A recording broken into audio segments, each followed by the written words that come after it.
Експертизата за мостот Беласица е завршена и предадена е во градското собрание. По светската класификација оштетувањата се мали. Не треба зајакнување на мостот, туку треба мала санација со естетско дотерување.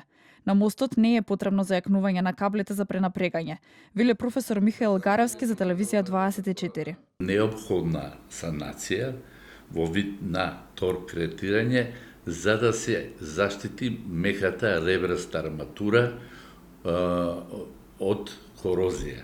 И генерално целиот мост да се заштити од корозија, бидејќи, како што реков, имаме отпаѓање на бетонот како резултат на релативно високи температури.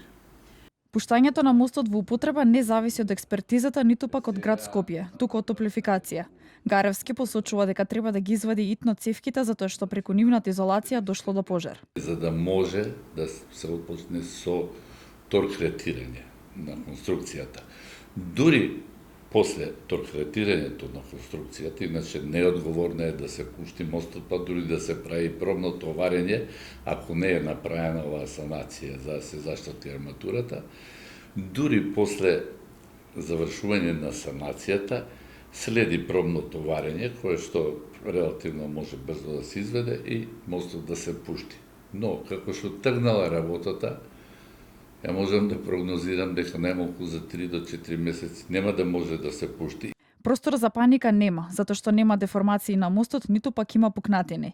Сите параметри укажуваат на тоа дека марките на изгорениот бетон се одлични, повисоки од проектираните. Има откривање на делови на ребреста обична арматура, но не може да се забележат каблите за пренапрегање. Доколку би биле изложени директно, во тој случај би биле загреани и би ги изгубиле карактеристиките. Во таа ситуација ризикот ќе бил многу поголем, потенцира Гаревски. Мостот на улица Беласица е пуштен во употреба во 2005 година, а пожарот се случи на 12 мај оваа година.